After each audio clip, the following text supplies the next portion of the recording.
കാറ്റ് കൊടുങ്കാറ്റാകുമെന്നും ആ കൊടുങ്കാറ്റ് വൻ ചുഴലിക്കാറ്റാകുമെന്നും കേട്ടു. ഈ ചുഴലിക്കാറ്റ് എങ്ങോട്ട് വീശുമെന്നോ എന്തൊക്കെ ഇല്ലാതാക്കുമെന്നോ ആർക്കും അറിയില്ല. ഒരു രാജകുമാരൻ പാതിരാത്രി ഇരുട്ടിൽ തന്റെ ലക്ഷ്യം തേടി പുറപ്പെട്ടു. അന്ന് ശക്തമായ കൊടുങ്കാറ്റ് വീശുമ്പോൾ കപ്പലിൽ ഒറ്റയ്ക്ക് ആരെയും ഭയക്കാതെ തിളങ്ങുന്ന സമുദ്രം കടന്ന് അങ്ങനെ പോയി. അമ്മ, സമുദ്രം എന്താ അമ്മ അങ്ങനെ തിളങ്ങിയത്? കാരണം കടലിനടിയിൽ നിറയെ സ്വർണം ഉണ്ടായിരുന്നു, അതുകൊണ്ടാ തിളങ്ങിയത്. അമ്മ, ഈ ലോകത്തിലുള്ള എല്ലാ സ്വർണവും ഞാൻ അമ്മയ്ക്ക് കൊണ്ടുതരും. ശരി, ആയിക്കോട്ടെ. ഇപ്പൊ നീ ഉറങ്ങ്, നാളെ രാവിലെ എഴുന്നേറ്റിട്ട് പോയി എടുക്കാം. പവർ ഉണ്ടെങ്കിലേ കാശുണ്ടാകൂ. പവർ അതെവിടെ കിട്ടും? Powerful people comes from powerful places. ഉറച്ച ലക്ഷ്യങ്ങളുമായി അവൻ ബോംബെയുടെ മണ്ണിൽ കാലുകുത്തി.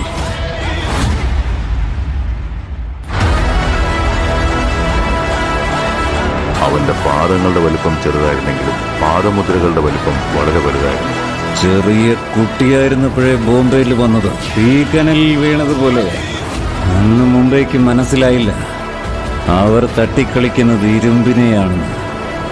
ഉലയിൽ ഊതി ഊതി അടിച്ചടിച്ചവരാ ഇരുമ്പിനെ കത്തിയാക്കി. കത്തിക്കൊന്നല്ലേ അറിയൂ.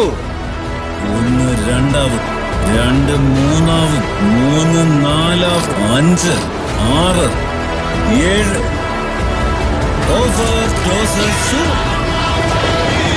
ഞാനൊരു കാടിന്റെ കഥ പറയാം, ഒരു വീരന്റെ കഥ പറയാം. വീരന്റെ കഥയോ? പടിഞ്ഞാറേ ദിക്കിൽ മലയുടെ അടിവാരത്ത് സുന്ദരമായൊരു കാടുണ്ടായിരുന്നു.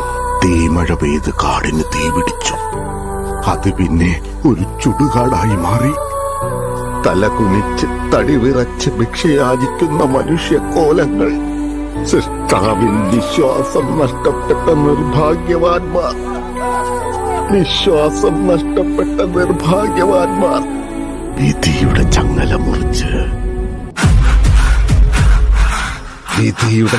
മുറിച്ച് നെഞ്ചു വിരിച്ച അഭിമാനപൂർവം തല ഉയർത്തിയ നിമിഷം